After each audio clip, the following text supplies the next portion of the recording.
আব্দুল্লাহ ইবনে হুযাফাকে এবার ধরে তেলের মধ্যে ছেড়ে দেওয়া হবে। হঠাৎ আব্দুল্লাহ ইবনে হুযাফার চোখের মধ্যে পানি, চোখ গড়িয়ে গড়িয়ে অশ্রু ঝরছে। বাদশা এবার ডাক দিয়ে বলে, এইবার তাহলে আমি সফল, মৃত্যুর ভয় তোমার মধ্যে আমি ঢুকায় দিতে পারছি, এবার তুমি ঈমানটা ছেড়ে দাও। আব্দুল্লাহ ইবনে হুযাফা বলে, না, মৃত্যুর কোনো ভয় আমার মধ্যে এখন নাই। বাদশা বলে, তাহলে তোমার চোখে পানি কেন? আব্দুল্লাহ ইবনে হুযাফা বলল, রে বাদশা শোন, এই মুহূর্তে আমি চিন্তা করছিলাম, আল্লাহ তুমি আমারে একটা জীবন কি জন্য দিয়েছ? তুমি যদি আমারে একের অধিক জীবন দান করতা, আর আমারে যদি প্রত্যেকবার জ্বলন্ত তেলের মধ্যে পড়া লাগতো, আমি ঈমানের কারণে প্রয়োজনে প্রত্যেকটা জীবন আমি আমার গরম তেলের মধ্যে ঢেলে দিতাম। এই কথা চিন্তা করে আমি কাঁদছি। আমার একটা জীবন কেন, মাত্র একবার কেন মাত্র মরব? এবার বাদশা অবাক হয়ে গিয়েছে, আহারে, যে জাতির ঈমান এত মজবুত, আমি কোনোদিন ওই জাতির সাথে লড়াই করে পারবো না।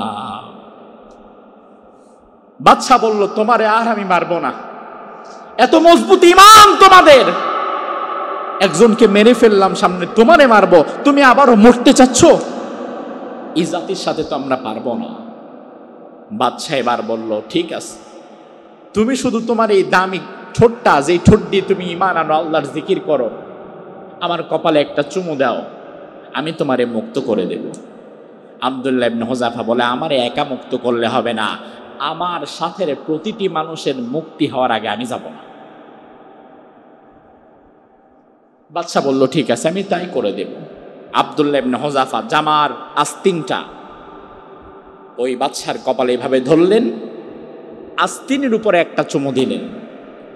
বাদশা বলল, যাক, এত মজবুত ঈমান যার, আমার কপালে আস্তিনের উপর দিয়ে হলে একটু চুমু তো দিছে। এর বিনিময়ে ইতালির বাদশা, রোমের বাদশা 300 জন সাহাবীকে সেদিন মুক্ত করে দিয়েছে। এই হচ্ছে সাহাবীদের ঈমান। এত মজবুত ঈমান তাদের এই কারণেই, তার কারণ তারা আগে ঈমান শিখেছে, ঈমান জেনেছে, ঈমান আনার পদ্ধতি জেনেছে, ঈমান ভাঙার কারণ জেনেছে, ঈমানের উপরে অবিচল থাকার পুরস্কার সম্পর্কে সবকিছু জেনেছে, এরপরে ঈমান এনেছে। এজন্য তাদের ঈমান হয়ে গেছে এমন মজবুত। আর আমরা না বুঝি, খালি মুখে কালিমা পড়ে আনার কারণে আমাদের ঈমান মজবুত হয় না। আল্লাহ রাব্বুল আলামিন বললেন, কেউ যদি ঈমান আনে দুনিয়ার জীবনে, ঈমানের যতগুলো দাবি আছে, এই দাবিগুলো যদি আদায় করে ঈমান আনতে পারে, ঈমানের উপরে অবিচল থাকতে পারে, ওয়া আমিলুস সলিহাত, এবং নেক আমল করতে পারে, কানাত লাহুম জান্নাতুল ফিরদাউসি নুজুলা, দুনিয়াতে যে ব্যক্তি ঈমান আনবে এবং নেক আমল করবে, আমি আল্লাহ ওয়াদা দিলাম ওই বান্দার জন্য আমি আল্লাহ তাআলা জান্নাতুল ফিরদাউস প্রস্তুত করে রেখেছি। আমার ভাইরা ভালো করে বুঝবেন, অগোছালো কথা বলার অভ্যাস আমার নাই। কথা যদি অল্প বলি, নির্দিষ্ট একটি বিষয়ের আলোকে আমি আপনাদের বুঝিয়ে দেওয়ার চেষ্টা করব। আমাদের পরকালীন গন্তব্য যদি জান্নাত হয়, ওই জান্নাতে যাওয়ার জন্য সবার আমাদের একটা প্রস্তুতি থাকার দরকার আছে না নাই? জায়গার দূরত্ব যত বেশি এবং যেই জায়গায় যত বেশি দিন আপনি থাকবেন, ওই জায়গার প্রস্তুতি নিতে হয় তত শক্তভাবে। আপনি থাকবেন কক্সবাজারে 4 দিন, মোটামুটি একটা প্রস্তুতি নিয়ে জামা কাপড় নিয়ে চলে যান। কিন্তু আপনি যদি হজ কিংবা উমরায় 15 দিন কিংবা 1 মাসের জন্য যান, তখন প্রস্তুতিটা আরেকটু বাড়ায় নেওয়া লাগে। আর আপনি যদি প্রবাসে 2, 4, 6 মাস, 2, 4, 5 বছরের জন্য চলে যান, প্রস্তুতি আরো ব্যাপক হারে নেওয়া লাগে। যেই জায়গায় যত দিনের জন্য যান এবং পথের দূরত্ব যত বেশি, প্রস্তুতিও লাগে তত বেশি। দুনিয়ার জীবনের পরে এই পৃথিবীর স্বাভাবিক নিয়ম হচ্ছে, আজ এখানে আমরা যারা বসে আছি, প্রতিটা মানুষ আগামী 100 বছর পরে মসজিদ থাকবে, কিন্তু আমরা কেউ আর থাকবো না, এটা স্বাভাবিক নিয়ম। 100 বছর আগে এই ধল্লা বাজার এই অঞ্চলগুলোতে যত মানুষ ছিল, এখন আমার বিশ্বাস কেউ আর তেমন নাই। 2-1 জন থাকলে এটা ম্যাজিক্যাল ব্যাপার, স্বাভাবিক না। স্বাভাবিক নিয়ম 100 বছর আগেও আমরা ছিলাম না, 100 বছর পরেও আমরা থাকব না। ও ভাই আমার, কিছুদিন পরে যে অন্ধকার কবরে চলে যেতে হবে, আর কোনোদিন ফিরে আসতে পারবো না। দুনিয়ার জীবনের নির্দিষ্ট একটি সময় সীমা আছে, কিন্তু পরকালের জীবনের কোনো সময় সীমা আছে? কোনো সময় সীমা নাই। তাইলে পরকালীন জীবন যেহেতু আনলিমিটেড, অনির্দিষ্ট কাল, এত বড় হায়াত, আর কোনোদিন মৃত্যু হবে না, তাইলে সেই পরকালের জন্য, সেই জান্নাতের জন্য নিজেদের প্রস্তুতিটা বাড়িয়ে নেওয়ার দরকার। কি বলেন, আছে নাকি নাই? আল্লাহ রাব্বুল আলামিন আয়াতের মধ্যে বললেন, তোমরা যারা জান্নাতে যেতে চাও তোমাদের কাজ করা লাগবে 2টা। জোরে কন্ত কয়টা? তাহলে মনে থাকবে কয়টা? 1 নাম্বার ঈমান আনা লাগবে, 2 নাম্বার আমলে সলিহাত করা লাগবে। 2টা মানে 2টা মানে একটা নয়। একটা করেছেন আর একটা করেন নাই, কাজ হবে না। প্রথমটা বাদ দিয়েছেন, দ্বিতীয়টা জনমের মতো করেছেন, লাভ নাই। কারণ আপনি ওযু করবেন, এরপরে নামাজ পড়বেন, কিন্তু ওযু ছাড়া যতই নামাজ পড়েন ওই নামাজের কোনো দাম নাই। একইভাবে ঈমান ছাড়া যতই নেক আমল করেন ওই নেক আমলেরও কোনো দাম নাই। আল্লাহর হাবিব সাল্লাল্লাহু আলাইহি ওয়াসাল্লাম বললেন, জান্নাতে যাওয়ার আগে, যেহেতু আমাদের সবার টার্গেট জান্নাত, আমরা জান্নাতে যেতে চাই, বিশ্বনবী হাদিসের মধ্যে বললেন, জান্নাতে যাওয়ার আগে একটা ব্রিজ, একটা সেতু পাড়ি দেওয়া লাগবে। ওই সেতু পাড়ি দেওয়া ছাড়া কেউ জান্নাতে যেতে পারবে? যদি আপনাদের কাছে আমি জানতে চাই, ওই ব্রিজ, ওই সেতুটার নাম কি? মাশাআল্লাহ, কি নাম? পদ্মা সেতু। কি সেতু? পুলসিরাত। আল্লাহর হাবিব বলেন, ওই পুলসিরাতটা পার হবা কিভাবে? ইউদরাবুস সিরাতু বাইনা যহরাই জাহান্নাম। কিয়ামতের ময়দানে যেখানে আমরা সবাই দাঁড়িয়ে থাকব, জাহান্নামকে কিয়ামতের ময়দানের কাছে টেনে নিয়ে আসা হবে, তবে জান্নাতকে কিয়ামতের ময়দানের কাছে আনা হবে না। কোরআন বলছে, ওয়া উজলিফাতিল জান্নাতু লিল মুত্তাকিনা গায়রা বাঈদ। জাহান্নাম থাকবে কাছেই, তবে জান্নাত থাকবে অনতি দূরে। খুব বেশি দূরে আবার না, অনতি দূরে, তবে একটু দূরে। ওই জান্নাতে যাওয়ার আগে আল্লাহর হাবিব বলেন, জাহান্নামের ওপর দিয়ে একটা ব্রিজ পাতা থাকবে, একটা ব্রিজ বানিয়ে দেওয়া হবে। দুনিয়ার ব্রিজের নিচে থাকে পানি, আর পুলসিরাতের যেই ব্রিজটা আপনাকে পাড়ি দেওয়া লাগবে, ওই ব্রিজের নিচে থাকবে জ্বলন্ত জাহান্নামের আগুন। জাহান্নামের আগুন আর দুনিয়ার আগুন এক না। দুনিয়ার আগুন অন্ধকারের মধ্যে যখন জ্বালাবেন, দুনিয়ার আগুনটা লাল, নীল, বেগুনি কালার। দুনিয়ার আগুন অন্ধকারে জ্বালালে আলোর দেখা মিলে, তবে জাহান্নামের আগুনের কালারটাও কিন্তু কালো। জাহান্নামের আগুন দ্বারা কোনো পথ খুঁজে পাওয়া যায় না, এত বিভীষিকাময় আগুন। জাহান্নামের এই কালো আগুন, এই কালো আগুনের উপরে, জাহান্নামের গর্তের উপরেই থাকবে পুলসিরাতের ব্রিজ। এটা পাড়ি দিয়ে জান্নাতে যাওয়া লাগবে। সাহাবায়ে কেরাম বললেন, ইয়া রাসূলুল্লাহ, সেই ব্রিজটা কেমন হবে? কতটুকু চওড়া কিংবা প্রশস্ত হবে? আল্লাহর হাবিব বললেন, আদাক্কু মিনাশ শারাহ ওয়া আহাদ্দু মিনাস সাইফ। রাসূল বললেন, সাহাবীরা, ব্রিজটা হবে মাথার যেই কালো কালো চুল আছে এই চুলের চাইতেও বেশি চিকন, এবং যেই তলোয়ার দিয়ে আমরা যুদ্ধ করি এই তলোয়ারের মাথার চাইতেও আরো বেশি ধারালো। আমার ভাইরা লক্ষ্য করেন, একে তো জাহান্নামের আগুন কালো, এর উপরে মাথার চুলটাও কালো। কালোর উপরে সাদা থাকলে দেখা যায়, সাদার উপরে কালো থাকলে দেখা যায়, তবে কালো জিনিসের উপরে যদি আরেকটা কালো জিনিস ফালান তাইলে আর বোঝা যাবে না, কারণ দুইটার রঙই কালো। জাহান্নামের আগুনও কালো, ব্রিজও কালো, দেখবেনই তো না। তলোয়ারের চেয়ে ধারালো, পার হবেন কিভাবে? সাহাবায়ে কেরাম বললেন, ইয়া রাসূলুল্লাহ, পার হব কিভাবে? বিশ্বনবী বললেন, ও সাহাবীরা শুনে নাও, যার ঈমানটা যেমন মজবুত হবে সে তার ঈমানের ভিত্তিতে পার হবে। যার ঈমানটা একেবারে এ ক্যাটাগরির ফার্স্ট ক্লাস ঈমান, ওই ব্যক্তি বিদ্যুৎ চমকের ন্যায় এই ব্রিজটা পার হয়ে জান্নাতে চলে যাবে। আরো জোরে কোন?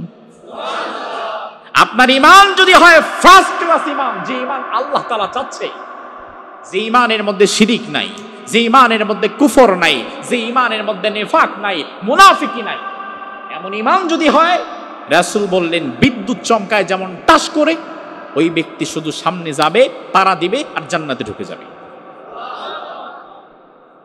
যার ঈমান আরেকটু কম, রাসূল বললেন ওই ব্যক্তি হেঁটে হেঁটে পার হয়ে যাবে। যার ঈমান একেবারে নিম্ন স্তরের ঈমান, ওই ব্যক্তি বাচ্চা যখন হাঁটা শিখে তখন যেমন হামাগুড়ি দেয়, ওই ব্যক্তি তেমন হামাগুড়ি দিয়ে দিয়ে একবার দাঁড়াবে, পড়বে, উঠবে, বসবে, কিন্তু আস্তে আস্তে আস্তে আস্তে পার হয়েও যাবে। কিন্তু আমার ভাইরা, যার ঈমান নাই, যার ঈমানের মধ্যে কুফর, শিরিক, নিফাক, যার ঈমানের মধ্যে ভেজাল, ওই ব্যক্তি ওই ব্রিজটা পার হওয়া তো দূরের কথা, ওই ব্রিজটা ওই ব্যক্তি চোখেই দেখবে না। এজন্য আমার ভাইরা, জান্নাতে আমরা সবাই যেতে চাই, কেউ জাহান্নামে যেতে চাই না। দুনিয়ার যত খারাপ মানুষই হোক না কেন, কোনো মানুষই জাহান্নামে যেতে চায় না। যে লোকটা এক ওয়াক্ত নামাজও পড়ে না, সুদ খায়, ঘুষ খায়, হারাম খায়, মানুষের হক মারে, ওই লোকটারে যদি জিজ্ঞেস করেন তুমি কি জাহান্নামে যাবা, বলবেন না। তার মানে জাহান্নামে যাওয়ার শখ দুনিয়ার কারোই নাই। এমনকি যারা বিধর্মী, অন্য কোন ধর্ম লালন করে, ঈমান আনে নাই, এমন হিন্দু ভাইকে যদি আপনি জিজ্ঞেস করেন তুমি কি জাহান্নামে যাবা, বলবে অসম্ভব। এজন্য দেখবেন কোন হিন্দু মারা গেলে তার ছবিতে একটা মালা দেয়, মালা দিয়ে নিচে লিখে রাখে স্বর্গীয় শরৎচন্দ্র দাস। লিখে না? লিখে কিনা? স্বর্গীয় মানে কি?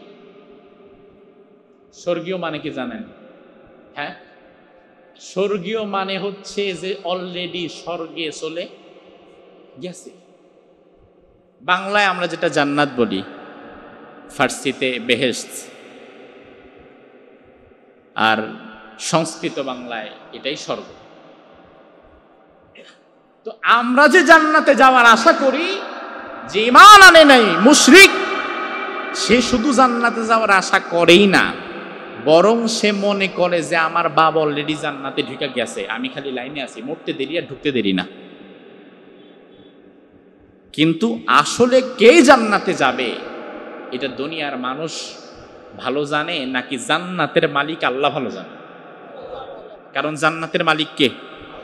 মালিক কে?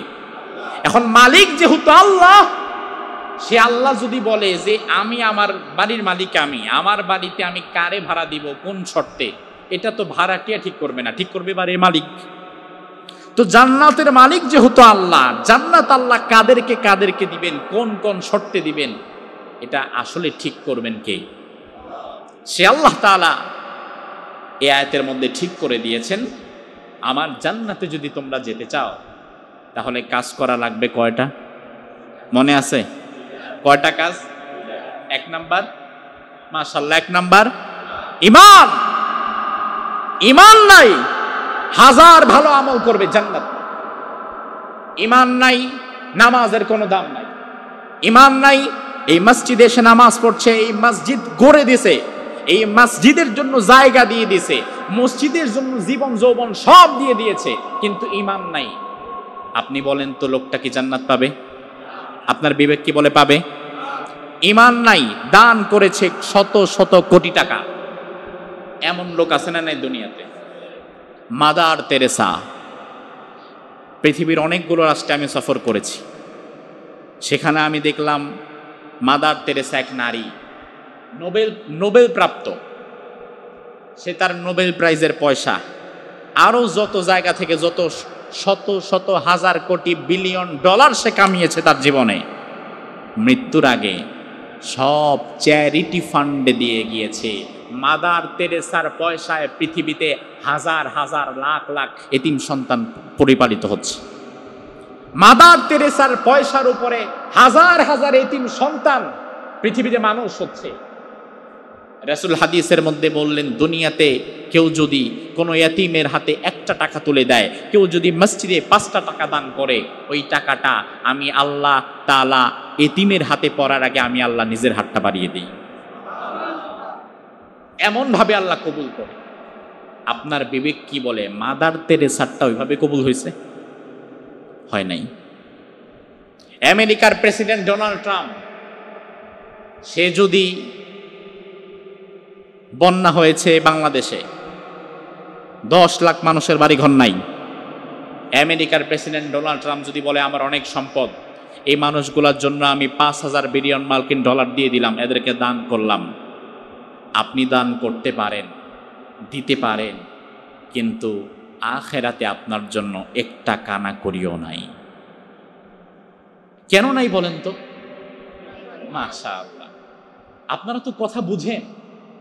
ঈমান যদি না থাকে, ওই বান্দার কোন আমল আল্লাহর দরবারে গ্রহণযোগ্য না, ঠিক কিনা? আমার ভাইরা লক্ষ্য করেন, ঈমানের দাম এত বেশি। আল্লাহর হাবিব সাল্লাল্লাহু আলাইহি ওয়াসাল্লাম একদিন জিহাদের ময়দানে যাওয়ার জন্য বাহির হচ্ছিলেন। এমন সময় এক ব্যক্তি এসে বলল, ইয়া রাসূলুল্লাহ, আমি দেখতে পাচ্ছি আপনি জিহাদের ময়দানে যাবেন, তবে আমি এখন ইসলাম গ্রহণ করি নাই, আমি এসেছি আপনার কাছে ইসলাম গ্রহণ করার জন্য, তবে যেহেতু আমি দেখতে পাচ্ছি আপনি জিহাদের ময়দানে যাবেন, যুদ্ধ করবেন, আমার মনে বড় শখ জেগেছে, আমি আপনার সাথে যুদ্ধ করব। তবে আমার কথা হচ্ছে, আউসলিমু আম উকাতিলু, আমার প্রশ্নটা হচ্ছে, আমি কি এখন আগে ঈমান আনবো নাকি আগে জিহাদ করব, কোনটা আগে করব? রাসূল বললেন, আসলিম সুম্মা কাতিল, আগে ঈমান আনো তারপরে জিহাদ করো, কারণ ঈমান ছাড়া তোমার জিহাদের কোনো মূল্য আল্লাহর কাছে আছে? ওই ব্যক্তি ঈমান আনলো, কালিমা পড়লো, রাসূল বলল আর সময় নাই, আসো জিহাদের ময়দানে যাই। ওই ব্যক্তি কালিমা পড়তে পড়তে তলোয়ারটা নিয়ে জিহাদের ময়দানে চলে গেল। আমি জিহাদের ময়দানে যাওয়ার পরে এক পর্যায়ে অসংখ্য কাফেরকে মেরে নিজেও মরে গেল, শহীদ হয়ে গেল। জিহাদের ময়দানের পরে রাসূল যখন এই ব্যক্তিকে দেখলেন, এই ব্যক্তির লাশ দেখে রাসূল বললেন, আহারে আমিলা কলিলা ওয়া উজিরা কাসীরা, এই সাহাবী আমল করেছে খুবই কম, কিন্তু পুরস্কার পেয়ে গেছে অনেক বেশি। আচ্ছা বলেন তো, আমল কি কম না বেশি? কি বলেন, আমল কি কম না বেশি? এই ব্যক্তির আমল নামায় নামাজ আছে? কথা কয় না। নাই মানে কি, পড়েই না ইচ্ছা করে? হয় হই মিয়া, সময় তো পায় নাই, ইচ্ছা করে পড়ে নাই, বিষয়টা কেমন? সময় তো পায় নাই। ঈমান আনছে, জিহাদের ময়দানে গেছে, মরে গেছে, বাস শেষ খেলা। তার আমল নামায় নামাজ নাই, রোজা নাই, হজ নাই, যাকাত। হাবিব বললেন, এই ঈমানের কারণে আল্লাহ তাআলা তারে জান্নাত দিয়ে দিয়েছে। আল্লাহর হাবিব সাল্লাল্লাহু আলাইহি ওয়াসাল্লামের প্রিয়তমা স্ত্রীর নাম হচ্ছে খাদিজা। কি নাম? খাদিজাতুল কুবরা রাদিয়াল্লাহু আনহার জীবনী আমি যখন পড়ি আমি অবাক হয়ে যাই। খাদিজার জীবনী আমি কতবার পড়েছি তার হিসাব নাই। খাদিজা রাদিয়াল্লাহু আনহার জীবনী পড়ে আমি দেখলাম, আহারে আমাদের মা খাদিজা ইন্তেকাল করেছেন নবুয়তের 10ম সনে। নবুয়তের 10ম সনে মা খাদিজা ইন্তেকাল করেছেন।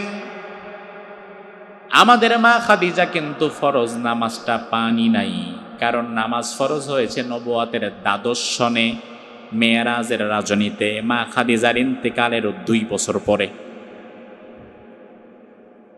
মা খাদিজার ইন্তেকালের 2 বছর পরে এসেছে নামাজ। আমাদের মা খাদিজা ফরজ নামাজ পান নাই। রোজা মা খাদিজার ইন্তেকালের 5 বছর পরে দ্বিতীয় হিজরিতে এসেছে রোজা। আমাদের মা খাদিজা ফরজ রোজাও পান নাই। যাকাত এসেছে রোজার সাথে সাথে আমাদের মা খাদিজা ফরজ যাকাতও পান নাই। হজ ফরজ হয়েছে আমাদের মা খাদিজার ইন্তেকালের 11 বছর পরে 8ম হিজরিতে। আমাদের মা খাদিজা ফরজ হজও পান নাই। ও ভাই আমার বিবেক দিয়ে কথা বুঝবেন, চিন্তা করবেন। মা খাদিজা ফরজ নামাজ পান নাই, ফরজ রোজা পান নাই, ফরজ যাকাত পান নাই, ফরজ হজ পান নাই, কিন্তু বুঝে থাকলে জবাব দেন তো জান্নাত পাইছে নাকি পায় নাই? সন্দেহ আছে? অসম্ভব। আমাদের মা খাদিজা জান্নাতে সবার আগে। তিনি অন্যান্য আমল করার সুযোগ পান নাই, তবে জান্নাত পেয়ে গিয়েছে। তার কারণ তার মাঝে ছিল ঈমান। কি ছিল? ঈমানের কারণে যিনি জান্নাতে চলে গিয়েছে। শুধু জান্নাতে নয়, মা খাদিজার ব্যাপারে সহিহ বুখারীর হাদিস, আল্লাহ তাআলা মা খাদিজাকে সালাম জানিয়েছে। এই হাদিস আমি আর কখনো কারো সম্পর্কে এভাবে পাই নাই। দুনিয়ার একজন সৃষ্টিকে স্রষ্টা সালাম জানাবে, তার মর্যাদা কোন স্তরে চলে গিয়েছে। কোরআন নাজিল হয়েছে যেই পাহাড়ে, ওই পাহাড়ের নাম হচ্ছে জাবালে নূর। কি নাম? ওই জাবালে নূরের উপরে এই যে ধরেন একটা পাহাড়, পাহাড়ের উঁচুতে ছোট্ট ওপরে একটা ছোট্ট গর্ত, পাহাড়টার নাম জাবালে নূর। ওপরে যে এই গর্তটা, পাহাড়ের ওপরে গর্ত, এই গর্তের নাম হচ্ছে গারে হেরা। ওই গর্তের ভেতরে রাসূল বসেছিলেন, কোরআন সেখানে নাজিল হয়েছে। আল্লাহ সৌভাগ্য, কোরআন যেই পাহাড়ে নাজিল হয়েছে ওই পাহাড়ের সেই চূড়ায় আমি উঠেছি। আবার তাওরাত মূসা আলাইহিস সালামের উপরে মিশরের যেই পাহাড়ে নাজিল হয়েছে ওই পাহাড়েও আমি উঠেছি। কোরআন যেই পাহাড়ে নাজিল হয়েছে জাবালে নূর, হজ উমরায় যারা যান অনেকে সেখানে যায়, শক্তপোক্ত শরীর ছাড়া সেখানে ওঠা সম্ভব না। আমরা যখন গিয়েছিলাম, আমি প্রথম যখন সেখানে উঠলাম আরো 3-4 বছর আগে, 70 জনের কাফেলা নিয়ে গিয়েছিলাম। 70 জনের কাফেলার মধ্য থেকে আমরা মাত্র 3 জন উঠতে পেরেছি, বাকি কেউ উঠতে পারেনি। উচ্চতা এত বেশি, কষ্ট এত বেশি।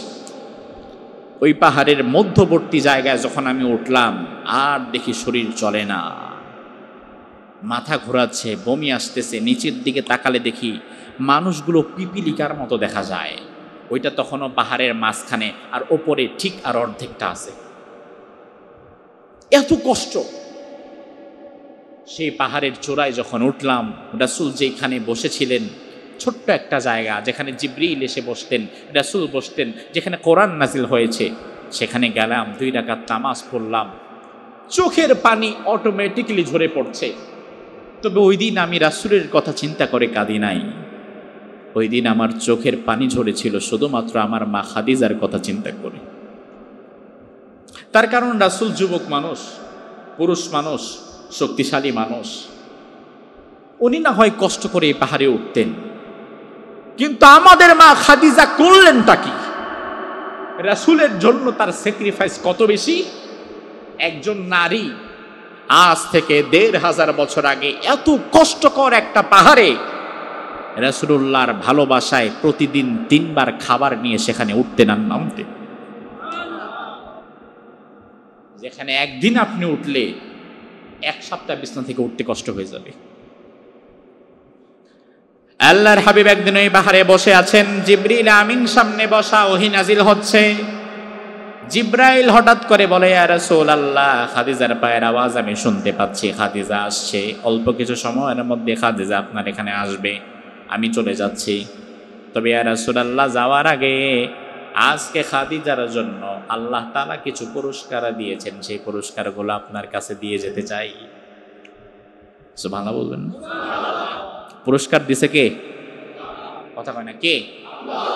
আল্লাহ নাকি পুরস্কার দেয়? মাধ্যম জিব্রাইল, মাধ্যম দাতা, মাধ্যম আর দিবে কাকে? খাদিজাকে। রাসূল বললেন খাদিজার জন্য আল্লাহ পুরস্কার দিছে। কি বলো এটা, কি পুরস্কার? জিবরিল আমিন বলে, ইয়া রাসূলুল্লাহ, এই খাদিজা আপনার জন্য এত বেশি কষ্ট করেছে, আর শাজিমের মালিক আজকে আমি আসার আগে আমারে বলেছে, জিবরাইল ফাকরা আলাইহাস সালাম মির রাব্বিহা ওয়া মিন্নি, আজকে খাদিজাকে যখন তুমি দেখবা আমার নবীকে বলবা আরশের মালিক আল্লাহ আজকে নিজে খাদিজারে একটা সালাম দিয়েছে। স্বাভাবিকত যার মর্যাদা বেশি আমরা তাকে সালামটা দিই। আল্লাহ তাআলা খাদিজারে সালাম দেয়, বিষয়টা সহজ না। ডক্টর ইউনুস যদি আমারে ফোন করে সালাম দেয়, সবাই তো অবাক হয়ে যাবে, প্রশাসন আমারে দেখে মেপে কথা বলবে। আর এই এলাকার চেয়ারম্যান মেম্বার যদি কোনোদিন আপনারে সালাম দেয়, পুরো এলাকার মধ্যে আপনার শরীর তো গরম হয়ে যাবে। আর সেখানে আল্লাহ তাআলা নিজে সালাম দিচ্ছে খাদিজাকে, তাইলে খাদিজার সম্মান মর্যাদা বেশি না কম? জিবরাইল বলে, ইয়া রাসূলুল্লাহ, শুধু তাই নয়, খাদিজাকে শুধু আল্লাহ সালাম দেয় নাই, আমি জিবরাইল আমার পক্ষ থেকেও খাদিজার একটা সালাম দিয়ে দিবেন। শুধু তাই না, ওয়াবাশশিরহা বিবাইতিন ফিল জান্নাহ, খাদিজার জন্য আজকে আল্লাহ তাআলা নিজেই জান্নাতের মধ্যে একটা ঘর বানিয়ে রেখেছে। এই যে এত সম্মান, এত সম্মান, অথচ ফরজ নামাজ পান নাই, ফরজ রোজা পান নাই, ফরজ যাকাত পান নাই, ফরজ হজ পান নাই, কিন্তু ভেতরে ছিল কি? কি ছিল? যে ঈমান মা খাদিজাকে দুনিয়া থেকে আল্লাহ তাআলা সালাম দিয়ে পুরস্কৃত করেছেন। অন্যদিকে রাসূলের সাথে নামাজ পড়েছে, রাসূলের পেছনে নামাজ পড়েছে, রাসূলের সাথে রোজা রেখেছে, রাসূলের সাথে সব আমল করেছে। লোকটার নাম হচ্ছে আব্দুল্লাহ বিন উবাই। রাসূলুল্লাহর সাথে সব করেছে, নামাজ পড়েছে, রোজা রেখেছে, হজ করেছে, সব আমল একসাথেই করেছে, কিন্তু লোকটা জাহান্নামী। কারণ আমলের অভাব নাই, কিন্তু ইমানে খাইছে ধরা, ইমানে ভেজা, ইমানের ভেতরে কুফর ঢুকেছে, ইমানের ভেতরে শিরিক ঢুকেছে, ইমানের ভেতরে নেফাক ঢুকেছে। অজু করার পরে কিছু কিছু কাজ আছে যেই কাজের দ্বারা অজু ভেঙে যায়, এমন কিছু কাজ আছে না? নামাজে দাঁড়িয়েছেন, আল্লাহু আকবার, এমন সময় কেউ আসছে, এই ভাই কতদিন পরে দেখলাম, আসছেন কখন? আপনি যদি একটু আগে আসছি, আপনি আছেন কেমন? নামাজের ভেতরে যদি এই ধরনের কথা বলেন, তাইলে নামাজ কি আছে না গেছে? তাইলে অজু ভাঙার পরে কিছু কাজ আছে যেই কাজের দ্বারা অজু ভাঙ্গে। নামাজে নিয়ত করার পরে কিছু কাজ আছে তাকবীরে তাহরিমা বাঁধার পরে যেই কাজের দ্বারা নামাজও ভাঙ্গে। রোজা রাখছেন দুপুর বেলায়, ঘরে কেউ নাই, সামনে পানির বোতল, দরজা আটকায় বিসমিল্লাহ, রোজা কি আছে না গেছে? তাইলে রোজা ভাঙারও কিছু কারণ আছে। নামাজ ভাঙার যেমন কারণ আছে, রোজা ভাঙার যেমন কারণ আছে, অজু ভাঙার যেমন কারণ আছে, ঈমান ভাঙার অলমোস্ট 10টার বেশি কারণ আছে। তবে বাংলাদেশের দুর্ভাগ্যজনক মুসলমানের জ্ঞানের স্বল্পতা, নামাজ ভাঙার কারণ জানে, রোজা ভাঙার কারণ জানে, অজু ভাঙার কারণ জানে, ঈমান ভাঙার কারণ জানে না। কথা কি ঠিক কিনা? অথচ ঈমান ভাঙার কারণ জানা দরকার ছিল সবার আগে। কারণ আমি যদি আমার ভাঙা ঈমান নিয়ে যত আমল করি, লাভ তো নাই। ঈমান যার নাই, কোন আমল তার কবুল হবে না। ঈমান নাই, রাসূলের পেছনে নামাজ পড়ছে, নামাজ আল্লাহ কবুল করে নাই, জাহান্নামে পাঠিয়ে দিয়েছে। তাহলে ঈমান নাই, আপনি কাবার ইমামের পেছনে যদি নামাজ পড়েন লাভ নাই। তাহলে সবার আগে ঈমানের দরকার আছে না নাই? ঈমান আমরা বুঝি না, ঈমান আমরা বুঝি না। ঈমান বোঝার জন্য কোরআন দরকার। কোরআনের জ্ঞানও নাই, শিক্ষাও নাই, ইমান ভাঙ্গার কারণ বা ইমান কিভাবে আনা লাগবে তাও আমরা বুঝি না। খালি মনে করি লা ইলাহা ইল্লাল্লাহ মুহাম্মাদুর রাসূলুল্লাহ, একবার বললেই বুঝি ইমানদার হয়ে গেলাম। ও ভাই আমার, আপনাদের এই বাজারের নাম কি? বিন্নাডাঙ্গি বাজার। এই বিন্নাডাঙ্গি বাজারে অনেক দোকান আছে না নাই? দুই একজন হিন্দুর দোকান আছে নাই? আশেপাশে তো থাকতে পারে। অন্যান্য বাজারে ধরেন বাস্তা আছে, বাস্তা বাজারে 50-60টা মুসলমানের দোকান, দুই একটা হিন্দুর দোকান। এক হিন্দু ভদ্রলোক ফার্মেসির দোকানদার, আপনি ডাক্তারের প্রেসক্রিপশন নিয়ে যান, পরে ওষুধ দিয়ে দেয়। সাদা কাগজ একটা নিছেন, বুদ্ধি করে লিখা দিছেন লা ইলাহা ইল্লাল্লাহ মুহাম্মাদুর রাসূলুল্লাহ, লিখা এবার কাগজটারে ভাঁজ করে দোকানে গেছেন, গিয়ে বললেন ভাই দেখেন তো এখানে কি লেখা, আমি তো পড়তে পারতেছি না। ওই লোক দেখে বলল লা ইলাহা ইল্লাল্লাহ মুহাম্মাদুর রাসূলুল্লাহ। আপনি তো লিখে নিয়ে গেছেন, সেও তার প্রস্তুতি নাই, আপনি সামনে দিছেন, সেও পড়ে ফেলছে।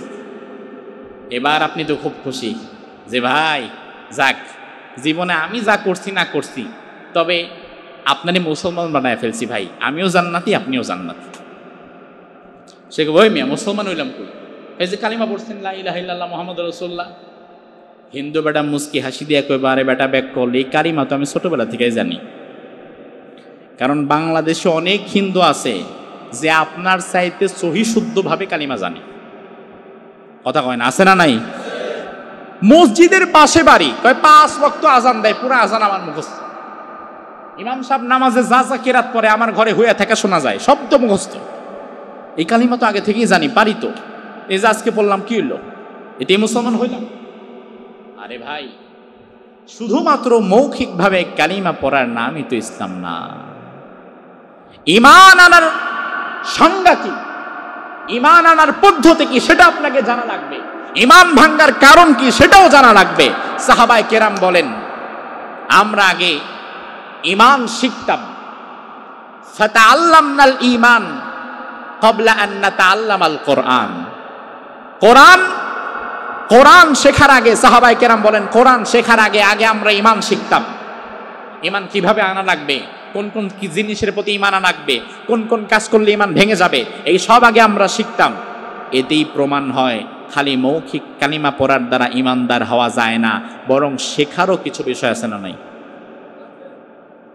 শেখার বিষয় না জানার কারণে আজকে ঈমান ভেঙে বসে আছে। কিন্তু আল্লাহর বান্দা হাজী সাহেব ঈমান ভাঙার কারণ জানেও না।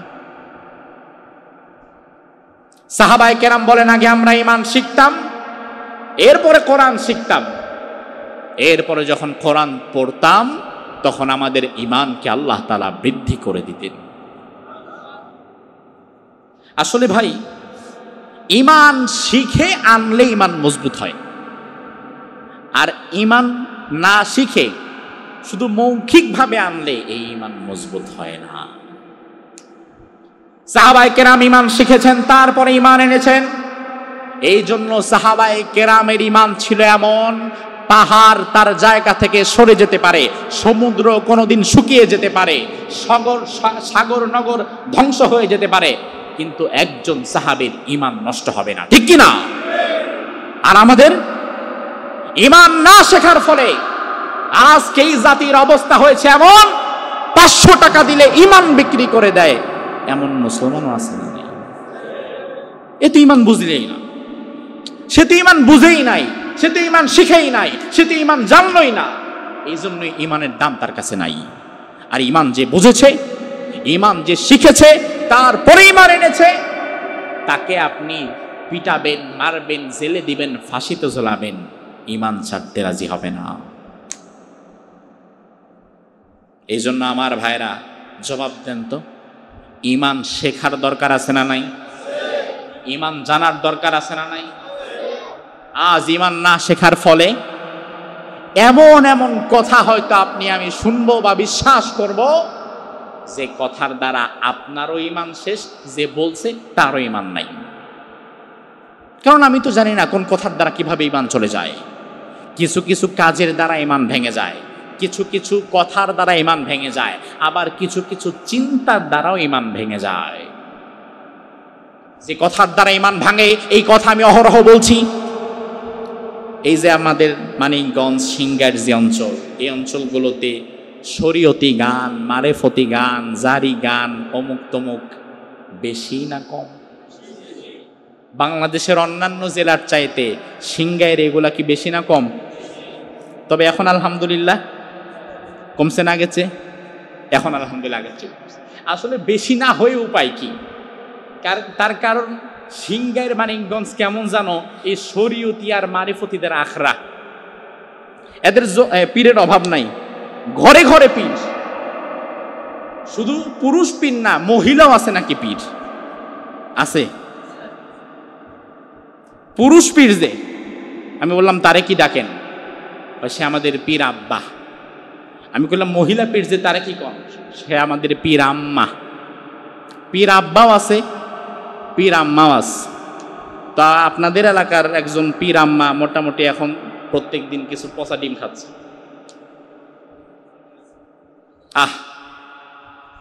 ও ভাই আমার, 500 টাকার বিনিময়ে থার্ড ক্লাস নর্তকী শরীর বিক্রি করে, দেহ বিক্রি করে, কণ্ঠ বিক্রি করে। রাসূল হাদিসের মধ্যে বলেছেন যে নারীরা তাদের কণ্ঠ বিক্রি করে খায় আর দেহ বিক্রি করে খায়, এরা উভয় সমান। কথা কি খারাপ লাগতেছে? এটা আমাদের আত্মসমালোচনা। গোটা বাংলাদেশের মানুষ এটা নিয়ে হাসতো। তার কারণ মমতাজের মতো মহিলা যদি এমপি হইতে পারে, তাইলে কোন জায়গায় কি হয়ে গেছে আল্লাহ ভালো জানে।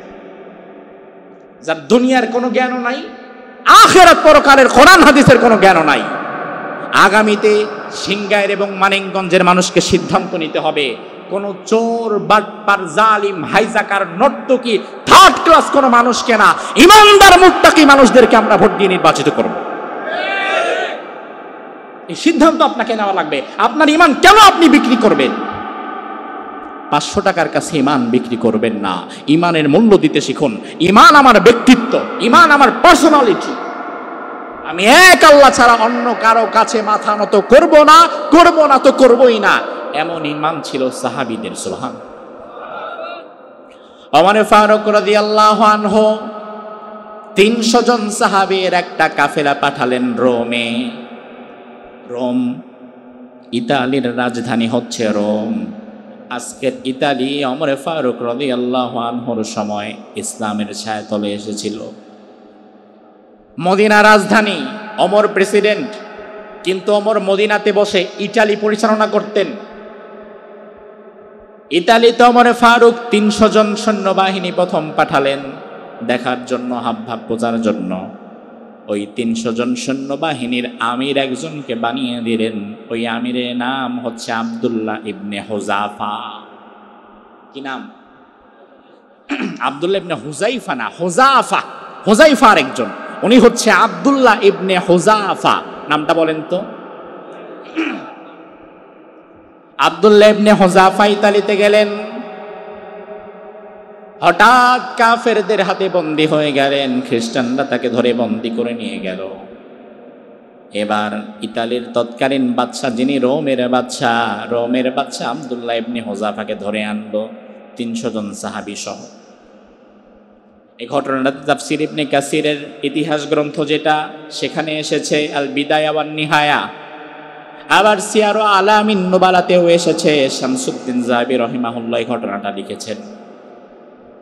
ওমর ফারুকের এই বাহিনী যখন ধরা খেল, রোমের বাদশা ধরে ফেললো তাদেরকে।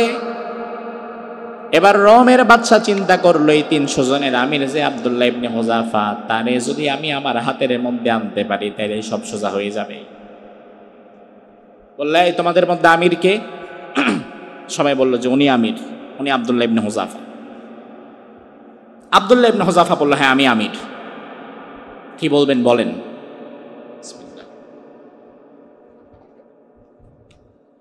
রোমের বাদশা বলল, শোনো,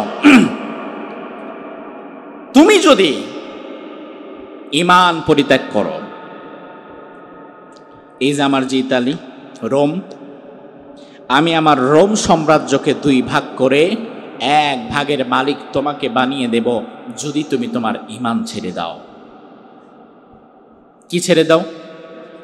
বোঝেন, কি ছেড়ে দাও? ঈমান ছেড়ে দাও। সাহাবীদের ঈমান এমন যে ঈমান এটা কোনোদিন সম্ভব না। আমাদের দ্বারা সম্ভব না, আমাদের দ্বারা সম্ভব। আরে আমরা তো সেই জাতি, ছাগল যেমন 6,000 টাকায় বিক্রি হয়, 12,000 টাকায় বিক্রি হয়, আর আমি বিক্রি হই 500 আর 1000-এ, তাইলে তো ছাগলের চেয়ে আমার দাম আমি কমায় ফেলছি। ছাগলের যা দাম আছে বাজারে আমার তাও দাম নেই। ইতালির বাদশা বলছে অর্ধেকটা দিয়ে দিব রোমের, ঈমান ছাড়ো। আব্দুল্লাহ ইবনে হুযাফা বলে অসম্ভব, ঈমান ছাড়বো না। গোটা দুনিয়া দেওয়ার মতো ক্ষমতা যদি তোমার থাকতো, আমার যদি দিয়ে দিতে, আমি তাও ছাড়তাম না। এবার ইতালির বাদশা চিন্তা করলে এভাবে সোজা আঙ্গুলে ঘি উঠবে না। এই আব্দুল্লাহ ইবনে হুযাফাকে ফাঁসির কাস্টে ঝরিয়ে দাও। ফাঁসির মঞ্চ প্রস্তুত করে আব্দুল্লাহ ইবনে হুযাফাকে ফাঁসির কাস্টে ঝোলানো হচ্ছে। ফাঁসির রশিতে তেল মেখে আব্দুল্লাহ ইবনে হুযাফাকে কাপড় পরাচ্ছে। বাদশা তাকায় দেখে কি ব্যাপার, সে তো মুস্কি মুস্কি হাসতেছে। বাদশার মেজাজ খারাপ, এই ফাঁসি বন্ধ কর, নামা। কারণ আমি যারে মারবো তার চোখে মুখে যদি আমি ভয় না দেখি, সে যদি হাসতে থাকে আমার সামনে, তাহলে কাহিনী কি, রহস্যটা কি? এই দেখ, হাসতেছো কেন? ভয় নাই, মরবা না? আব্দুল্লাহ ইবনে হুযাফা বলছে, বাদশা তুমিও মরবো, তুমিও মরবা, আমিও মরবো, তবে তুমি দুনিয়াতে বেঁচে থাকতে পছন্দ করো, আর আমি আল্লাহর জন্য জীবন দিয়ে দিতে পছন্দ করি। আব্দুল্লাহ ইবনে হুযাফাকে এবার বাদশা চিন্তা করলো, এই পদ্ধতি না, পদ্ধতি পাল্টাই। এই তেল গরম করো। বিরাট চুলা জ্বালিয়ে সেই চুলায় বিরাট কড়াই দিয়ে টকবকে তেল গরম করা হচ্ছে, যে চুলায় একসাথে 50-60 জন মানুষকে জ্বালিয়ে ফেলা যায়। আব্দুল্লাহ ইবনে হুযাফাকে বললে, এই ঈমান যদি তুমি না ছাড়ো, এই জ্বলন্ত টকবকের তেলের মধ্যে তোমাকে ছেড়ে দেওয়া হবে। আব্দুল্লাহ ইবনে হুযাফা নির্ভীক। রোমের বাদশা চিন্তা করলো এভাবে হবে না, আমি যে তারে আসলেই মারতে পারবো কষ্ট দিয়ে, এটা আগে তারে বোঝাইতে হবে। সাধারণ আরেকজনকে ডেকে আনলো, এদিকে আসো। কর্মীদেরকে বলল, তারে আগুনের মধ্যে, তেলের মধ্যে ফেলে দাও।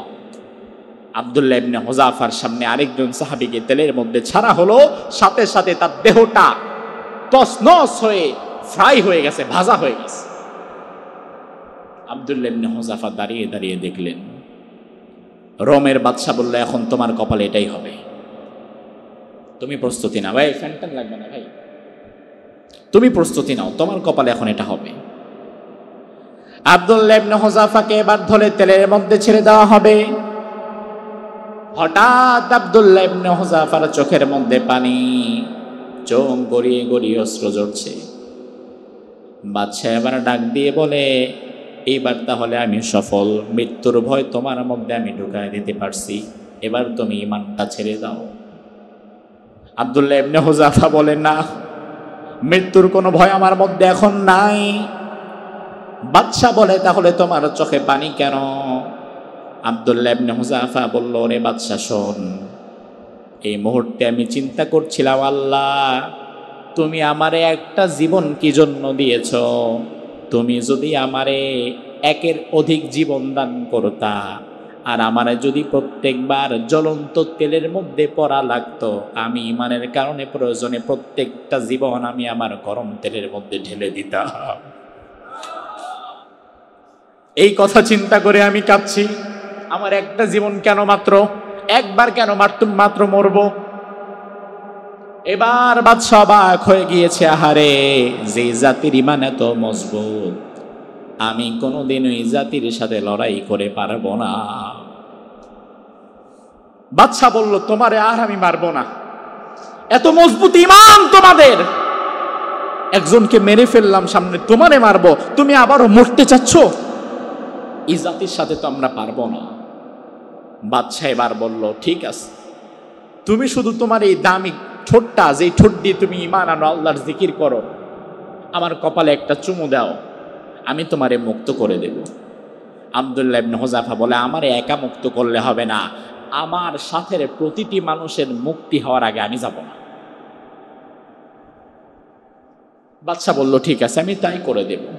আব্দুল্লাহ ইবনে হুযাফা জামার আস্তিনটা ওই বাদশার কপালে এভাবে ধরলেন, আস্তিনের উপরে একটা চুমু দিলেন। বাদশা বলল, যাক, এত মজবুত ঈমান যার, আমার কপালে আস্তিনের উপর দিয়ে হলে একটু চুমু তো দিছে। এর বিনিময়ে ইতালির বাদশা, রোমের বাদশা 300 জন সাহাবীকে সেদিন মুক্ত করে দিয়েছে। এই হচ্ছে সাহাবীদের ঈমান। এত মজবুত ঈমান তাদের এই কারণেই, তার কারণ তারা আগে ঈমান শিখেছে, ঈমান জেনেছে, ঈমান আনার পদ্ধতি জেনেছে, ঈমান ভাঙার কারণ জেনেছে, ঈমানের উপরে অবিচল থাকার পুরস্কার সম্পর্কে সবকিছু জেনেছে, এরপরে ঈমান এনেছে। এজন্য তাদের ঈমান হয়ে গেছে এমন মজবুত। আর আমরা না বুঝি, খালি মুখে কালিমা পড়ে আনার কারণে আমাদের ঈমান মজবুত হয় না। আমার ভাইরা, আজ আলোচনা আর আগে বাড়াতে চাচ্ছি না। ছোট্ট আরেকটি বিষয়, যেহেতু আয়াত তিলাওয়াত করেছি, যে আয়াতে আল্লাহ বলছেন নিশ্চয়ই যারা ঈমান আনবে এবং আমলে সালেহাত করবে, আমি আল্লাহ তাআলা জান্নাতুল ফিরদাউস তাদেরকে দিয়ে দেব। এবার আপনারা সবাই বলেন তো, জান্নাতে যাওয়ার ইচ্ছা আমাদের সবার আছে না নাই? আয় আল্লাহ, আজকে এখানে আমরা যারা বসে আছি, তুমি আমাদের সকলকে জান্নাতে যাওয়ার মতো উপযুক্ত বানিয়ে দুনিয়া থেকে নিও। আরো জোরে কোন এই যে জান্নাতে আমরা যেতে চাই, শর্ত দুইটা। 1 নাম্বার ঈমান, 1 নাম্বার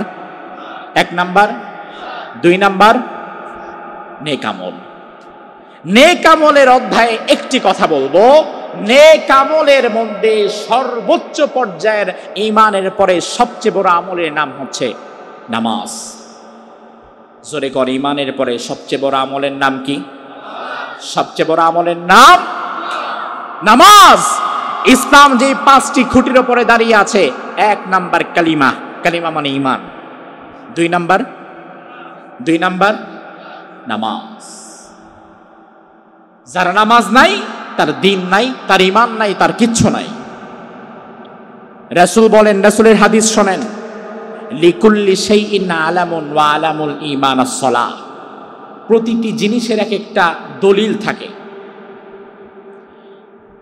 এই যে আপনার মোটরসাইকেল এলাকার ভেতরে চালান, সমস্যা নাই, কিন্তু হাইওয়ে রাস্তায় উঠলে ট্রাফিক পুলিশ ধরার সম্ভাবনা আছে না নাই? ধরে বলবে, কাগজ দাও, ট্যাক্স টোকেন দাও, ফিটনেস দাও, লাইসেন্স দাও, গাড়ি যে তোমার, প্রমাণ দাও। প্রমাণ দিতে পারলে কোনো সমস্যা নাই, আর প্রমাণ না দিতে পারলে সমস্যা আছে না নাই? আমার গাড়ি দলিল আছে আমার কাছে, আমার বাড়ি দলিল আছে আমার কাছে। রাসূল বলেন, প্রতিটি জিনিস যদি মানুষ নিজের বলে দাবি করে, যেমন একটা প্রমাণ থাকে, কেউ যদি নিজেকে ঈমানদার বলে দাবি করে, তারও একটা প্রমাণ থাকা লাগবে। সাহাবিয়া কেরাম বললেন, ওই প্রমাণ কি? রাসূল বললেন, আলামুল ঈমান আস-সালাহ। ঈমানদারের ঈমানের প্রমাণই হচ্ছে নামাজ। সুবহানাল্লাহ বলবেন না? ঈমানদারের ঈমানের প্রমাণ কি? প্রমাণ কি? বিরাট ঈমানদার, শরীয়তি মারেফতি জ্ঞানের অভাব নাই। চায়ের দোকানে বসে এমন এমন কথা বলে, শুনলে মনে করবেন না জানি কত বড় ঈমানদার, অথচ ভেতরে আজান হয়, জামাত হয়, নামাজ হয়, বেচারা চায়ের দোকান থেকে মসজিদ পর্যন্ত আসেই না। তাইলে বুঝ জানেন সে আসলে কোন ধরনের ঈমানদার। যে ঈমান আপনাকে মসজিদ পর্যন্ত আনতে পারে না, যে ঈমান আপনাকে ঘর থেকে নামাজ পর্যন্ত আনতে পারে না, আপনি ভাবলেন কিভাবে এই ঈমান দিয়ে আপনি জান্নাতে যাবেন? ঈমান দিয়ে আপনি পুলসিরাত পার হবেন? এই ঈমান তো আপনাকে মসজিদ পর্যন্তই আনতে পারলো না, তাহলে পুলসিরাত পার করবে কিভাবে? আমার ভাইরা, ভালোবাসার দাবি থেকে আমি আপনাদের বলছি, ঈমানের পরে সর্বোত্তম আমল কি? সর্বোত্তম আমল কি? নামাজ। এই নামাজ আল্লাহ তাআলা কোরআনে বলছেন, ইন্নাস সালাতা তানহা আনিল ফাহশাই ওয়াল মুনকার। এই নামাজ যারা পড়বে নামাজ তাদেরকে যাবতীয় সব অন্যায়, অশ্লীলতা এবং পাপাচার থেকে বাঁচিয়ে রাখবে। একজন নামাজি ব্যক্তি কখনো কোনো অন্যায় করতে পারবে না। এ কথা বলেছেন কে? এখন আমাদের সমাজে যারা নামাজ পড়ে না এদের কথা বাদ দেন, যারা নামাজ পড়ে ঘুষ খায়, নামাজ পড়ে সুদের ব্যবসাও করে, নামাজ পড়ে বনের জমি আত্মসাৎ করে, নামাজ পড়ে আরেকজনের হক মারে, এমন নামাজি আছে না নাই? তাহলে আল্লাহ তো কোরআনে বলল যে ব্যক্তি নামাজ পড়বে নামাজ তাকে অন্যায় থেকে ফেরাবে। এখন আমি তো দেখি নামাজি আবার অন্যায় সবার আগেই থাকে। তাইলে কোরআনের আয়াতে ভুল নাকি নামাজের মধ্যে ভুল? কথা বলেন। কোরআনের আয়াত ভুল হওয়ার কোনো সম্ভাবনা আছে? অসম্ভব। কিন্তু আল্লাহ যে বলছে নামাজ কবুল হলে নামাজ তাকে অন্যায় থেকে ফিরাবে, না ফেরানোর কারণ হচ্ছে তার নামাজ কবুল হচ্ছে না। এখন আমার নামাজ কেন কবুল হচ্ছে না? কোন কোন জায়গায় আমার নামাজে বাধাগ্রস্ত হচ্ছে? কোন কোন কারণে আমার নামাজ আল্লাহ পর্যন্ত যাচ্ছে না? ওই বিষয়গুলো জানা থাকার দরকার কি নাই? কয়জন জানি? আমি ছোট্ট দিয়ে একটা উদাহরণ দিই, কেন আমাদের নামাজ কবুল হয় না। আমাদের নামাজ আল্লাহ তাআলা পর্যন্ত না পৌঁছানোর প্রধানত কারণ হচ্ছে আমরা নামাজে যা পড়ি কিছুই বুঝে শুনে পড়ি না, আন্দাজের উপরে চালাই দিই। অথচ নামাজ আন্দাজে চালানোর বিষয় না, নামাজ বুঝে পড়ার বিষয়। এই যে সূরা ফাতিহায় আমরা দাঁড়িয়ে সূরা ফাতিহায় আমরা পড়ি ইয়্যাকা না'বুদু ওয়া ইয়্যাকা নাস্তাঈন, আয় আল্লাহ আমি কেবলমাত্র তোমার গোলামি করি, তুমি ছাড়া কারো গোলামি করি না, এবং সকল সহযোগিতা খালি তোমার কাছেই চাই, আর কারো কাছে চাই না। 5 ওয়াক্ত নামাজে এই দোয়াটা, এই কথাটা আছে না নাই? নামাজে আমরা এটা বলি। নামাজ শেষ, বাহিরে আসছি, ব্যবসা মন্দা, বিয়ে করছেন 5-7-10 বছর, সন্তানাদি নাই, আরেকজন পরামর্শ দিল এইভাবে তো অনেক করছো, নামাজ রোজাও তো করছো, দান সৎকাও তো খারাপ করো না, এখন যেহেতু আর বাচ্চা কাচ্চা হয় না, কি আর করবা, এক কাজ করো। গত মাসে আমার এক বন্ধু শাহজালালের মাজারে গেছে, কিছু মানত করে আসছে, সন্তান চাইছে, এখন মোটামুটি হাবভাব একটু ভালোর দিকে দেখতেছি, তুমিও তাহলে যাও। আপনিও তার কথা শুনে পরের দিন স্ত্রীকে নিয়ে শাহজালালের মাজারে চলে গেছেন। সেখানে গিয়া শাহজালালের মাজারে সিজদা 2টা দিয়া কান্নাকাটি করে সন্তান চায়, এমন মানুষ আছে না নাই? আমি নিজে দেখেছি, আমি দাঁড়িয়ে থেকে দেখেছি। আমি দাঁড়িয়ে আছি, আমার সামনে সিজদায় পড়ে গেছে মাজারের মধ্যে, সিজদা দিয়ে কাঁদছে, বাবা আর কিচ্ছু চাই না বাবা, ও বাবা, বাবা গো তুমি আমার বড় সন্তানের মা বানায় দাও। অনেক মানত করতেছে, ছাগল মানত করছে, এভাবে সিজদা দিচ্ছে, কান্নাকাটি করছে। আরো 15 বছর আগে আমি নিজে দাঁড়িয়ে থেকে দেখছি। এখন তো যাওয়ার সময়ও হয় না, যাই কবর জিয়ারত করে চলে আসি, যদি ওখানে প্রোগ্রাম থাকে, মাহফিল থাকে। তো আমি দৃশ্য নিজে দেখছি, অবাক হয়ে যাচ্ছে। এই লোকটা নামাজে দাঁড়িয়ে আল্লাহরে বলে, আল্লাহ আমি কেবলমাত্র তোমার গোলামি করি, তুমি ছাড়া কাউকে সেজদা দেই না, আমি কেবলমাত্র তোমার কাছেই সাহায্য চাই, আর কারো কাছে সাহায্য চাই না। অথচ নামাজ থেকে বের হয়ে এসে আবার আরেক জায়গায় সেজদা দেয়, আরেক জায়গায় সাহায্য চায়। এর কারণ হচ্ছে সে নামাজে যা পড়ছে আন্দাজের উপরে পড়ছে, একটাও বুঝে পড়ে নাই। বুঝে না পড়ার কারণ তার নামাজের সাথে তার সমাজের বাস্তব চিত্রের কোনো মিল নাই। আপনাকে তো বুঝে পড়া লাগবে, আপনি নামাজে যা পড়ছেন তা বোঝা লাগবে। সূরা ফাতিহার তাফসীর জানা, ব্যাখ্যা জানা সবার জন্য আমি ফরজ মনে করি, আর না হলে তো আপনি নামাজের মজাই পাবেন না।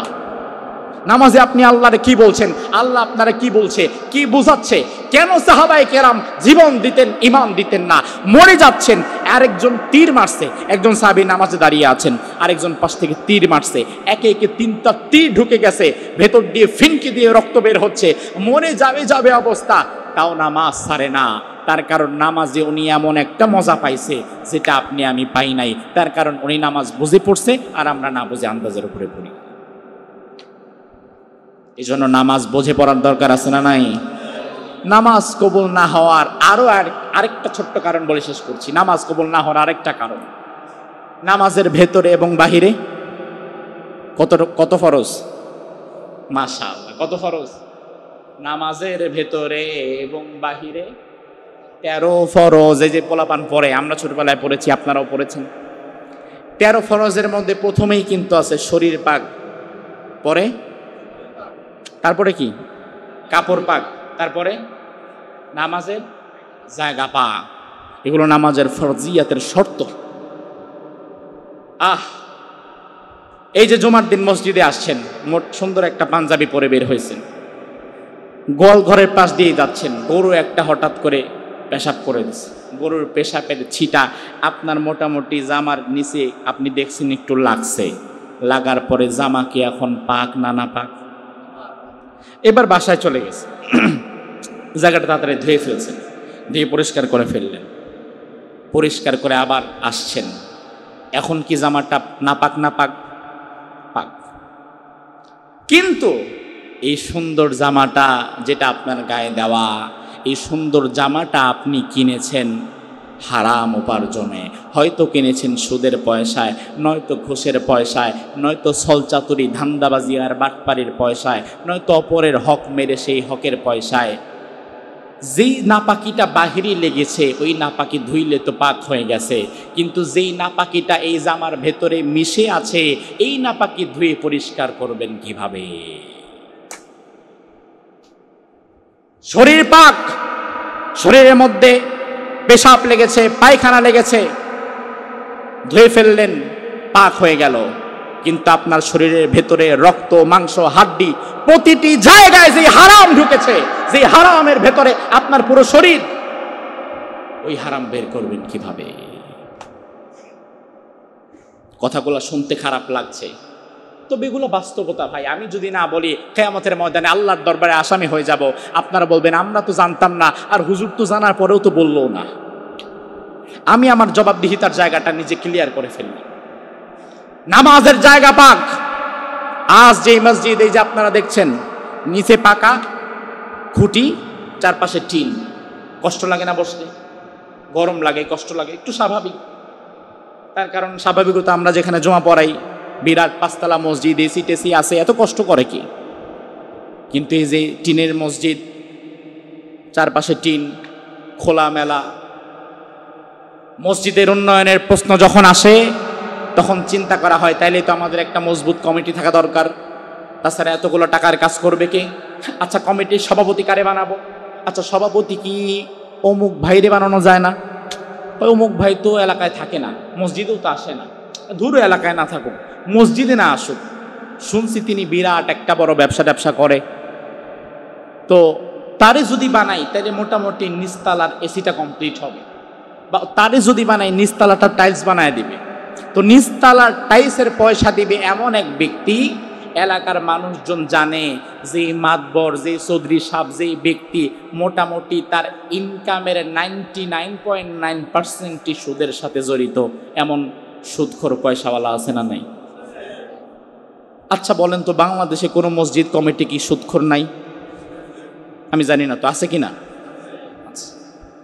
ওই সুদখোরের টাকায় আপনার টাইস হচ্ছে, ওই সুদখোরের সুদের হারাম পয়সায় এমন জায়গায় যাচ্ছে যে জায়গায় আপনি সেজদা দিচ্ছেন।